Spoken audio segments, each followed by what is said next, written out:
यह कहानी ऑस्कर नाम के एक बोने लड़के पर आधारित है जो अपनी हवस मिटाने के लिए नौकरानी को और तो और पड़ोसन को भी पेल डालता है और उनको प्रेग्नेंट कर देता है और ना जाने क्या क्या कारनामे कर बैठता है।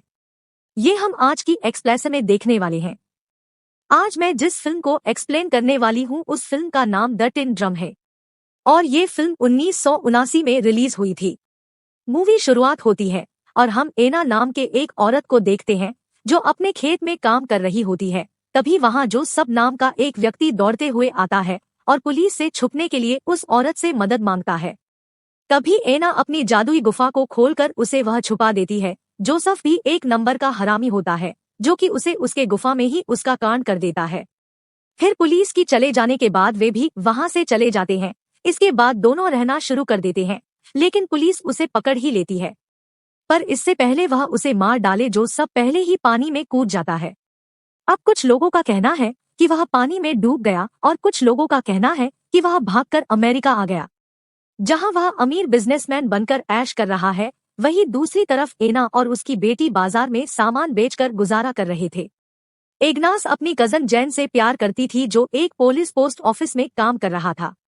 इसके अलावा इग्नास अल्फर्ट से भी प्यार करती थी जो एक जर्मन सेफ था। अब उन तीनों के मिलकर मचाए हुए कांड से इग्नास को ऑस्कर नाम का एक लड़का होता है जिसका बाप इग्नास या अल्फाट था, जिसका पता भगवान को होता है।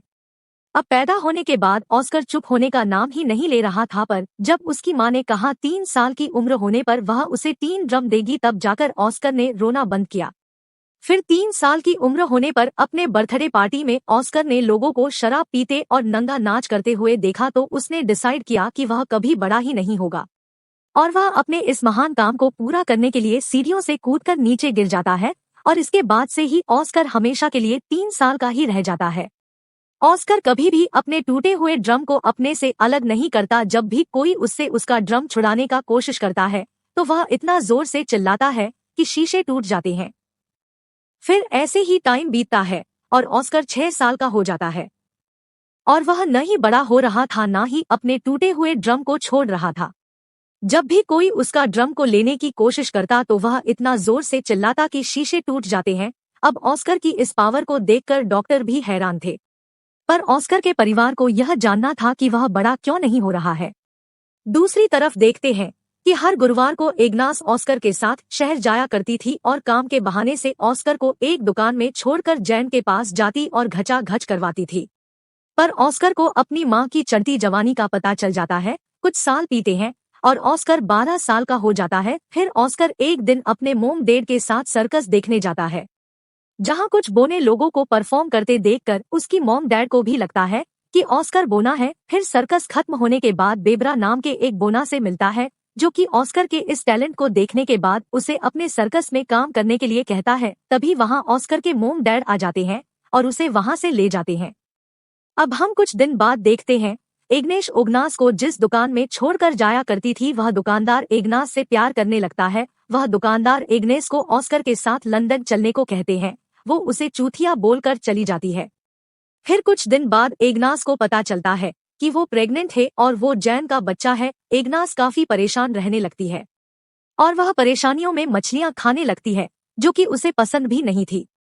वहीं उसके पति अल्फर्ट को कोई फर्क नहीं है कि वो किसका बच्चा है, सिर्फ वह इग्नास को खुश देखना चाहता था। पर इग्नास के पैदा होने के बाद इग्नास को कभी खुशी नहीं मिली, इसलिए वह उस बच्चे को जन्म नहीं देना चाहती थी और ज्यादा मछलियां खाने की वजह से, फूड पॉइजनिंग की वजह से उसकी डेथ हो जाती है। अब इसके कुछ सालों बाद हम ऑस्कर को देखते हैं जो अपनी ड्रम को ठीक करवाने के लिए जैन को एक पुलिस पोस्ट ऑफिस में ले जाता है। यह वह दौर चल रहा था जब जर्मनी पूरी फौज को लेकर पोलैंड पर हमला करके उसे अपने कब्जे में करने की कोशिश कर रहा था। वहीं पोस्ट पॉलिश पर जर्मनी हमला करने की तैयारी कर रहे थे और तभी वहां जर्मनी हमला कर देते हैं और जैन भी मारा जाता है। पर ऑस्कर जैसे तैसे वहां से बचकर भाग जाता है। अब इसके कुछ दिनों बाद देखते हैं कि अल्फ्रेड 16 साल की मारिया नाम की एक लड़की को अपने दुकान में काम करने के लिए रखता है। मारिया काम के साथ साथ ऑस्कर का भी ध्यान रखती थी और कुछ दिनों में ऑस्कर को मारिया से प्यार होने लगा। ऑस्कर भी मारिया जितनी उम्र का था। मारिया को इस बात पर यकीन नहीं था और उसे लगता था कि अभी वो बच्चा ही है। फिर एक रात अल्फ्रेड किसी काम से शहर से बाहर जाता है। इधर ऑस्कर अपने अंदर की हवस को रोक नहीं पाता है और वह मारिया के कंबल में घुसकर घचाघच करने लगता है। मारिया को भी मजा आ रहा था, इसलिए वह ऑस्कर को नहीं रोकती है। अब धीरे धीरे ऑस्कर उसके और करीब आने लगा, पर फिर उसे एक दिन पता चला कि मारिया का अल्फ्रेड के साथ अफेयर चल रहा है। मारिया अल्फ्रेड से बहुत प्यार करती थी, पर अल्फ्रेड सिर्फ उसका इस्तेमाल कर रहा था। अब इस बात से मारिया बहुत दुखी हो जाती है और रोने लगती है। पर ऑस्कर उसे संभालने के लिए जब उसके पास आता है तो मारिया उसे बोना बोलकर उसके पिछवाड़े में लात मारती है। अब हम कुछ महीने बाद देखते हैं, मारिया अल्फ्रेड के बच्चे की मां बनने वाली थी, पर ऑस्कर उस बच्चे को मारना चाहता था, पर मारिया ऐसे नहीं होने देती। फिर कुछ समय बाद मारिया एक लड़के को जन्म देती है, जिसे पाकर सब खुश थे, पर ऑस्कर खुश नहीं था क्योंकि उसे लगता था कि यह बच्चा उसी का है। दूसरी तरफ ऑस्कर के दोस्त बेब्रा को देखते हैं, जो कि वर्ल्ड वॉर 2 के दौरान नाजी आर्मी के एक बड़ी पोस्ट पर काम करता था। फिर एक दिन ऑस्कर को भी अपनी टीम में शामिल होने को कहा, जो कि एक पेरिस परफॉर्मेंस करने वाले हैं। अब ऑस्कर उनके साथ मिलकर टैलेंट दिखाने लगता है और उसे अपने टीम के एक लड़की रोजविता से प्यार हो जाता है। अब टाइम बीतता है और हम देखते हैं कि ऑस्कर अपने बोने दोस्तों के साथ खुश था और वह अपनी जिंदगी अपने हिसाब से जी रहा था, जैसे कि खाना पीना और घचाघच करना। फिर वहां एक दिन अमेरिकन सेना हमला कर देती है। अब उस हमले में रोजविता मारी जाती है। अब उस हादसे के बाद ऑस्कर अपने घर आ जाता है और वो मारिया के बच्चे को वैसे ही 3 फ्रेम गिफ्ट करता है, जो कि उसे 3 साल की उम्र में मिला था। पर मारिया ऑस्कर के आने पर खुश नहीं थी और अल्फ्रेड उसके आने पर बहुत खुश था।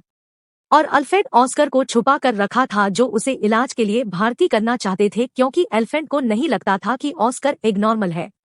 अब शहर में जैसे जैसे तनाव का माहौल बढ़ रहा था, तो अल्फ्रेड को डर के मारे ऑस्कर और पड़ोसी लीना को अपने घर के प्लेसमेंट में छुपा कर रखना पड़ता था। इसके साथ अल्फ्रेड को अपने नाजी सिपाही होने का सच्चाई भी छुपाना पड़ता था। फिर एक दिन रशियन सिपाही उनके घर में घुस आते हैं और वो अल्फ्रेड के सामने ही लीना के साथ जबरदस्ती करने लगते हैं। वहीं अल्फ्रेड के नाजी सिपाही होने की सच्चाई छुपाने के लिए ऑस्कर उसे एक पिन देता है, जिस पर उसकी नाजी सिपाही होने का प्रमाण लिखाया हुआ था। पर तभी अल्फ्रेड बचने के लिए उस पिन को निगल लेता है और वह पिन उसके गले में अटकने की वजह से उसकी मौत हो जाती है। फिर अगली सुबह मैरियट नाम का एक व्यक्ति अल्फ्रेड की दुकान में आता है और वो उस दुकान का नया मालिक था। अब दुकान को अपने कब्जे में करने के बाद मरिया शेल्फ्रेड फ्यूनल कर देता है, क्योंकि उसने भी रिसेंटली अपने पत्नी और बच्चे को खोया था और वह अपनों को खोने का दर्द अच्छे से समझता था। वहीं अल्फ्रेड के फ्यूनल ऑस्कर को भी समझ जाता है कि अब उसका इस दुनिया में कोई नहीं है, इसलिए ऑस्कर अब डिसाइड करता है क्या अब वह फिर से बड़ा होगा। फिर ऑस्कर अपने ड्रम को भी अल्फ्रेड के साथ दफना देता है। तभी कहीं से एक पत्थर आकर ऑस्कर के सर पर लगता है और वह वहीं पर बेहोश हो जाता है। फिर वहां मौजूद एक आदमी बताता है कि ऑस्कर बड़ा होने लगा है। फिर मूवी की लास्ट सीन में हम देखते हैं कि एना को छोड़कर सभी लोग शहर छोड़कर चले जाते हैं, जहां ऑस्कर को पता चलता है कि उसकी चिल्लाने की शक्ति भी जा चुकी। लास्ट में एना वही रह जाती है जहां से मूवी शुरू हुई थी।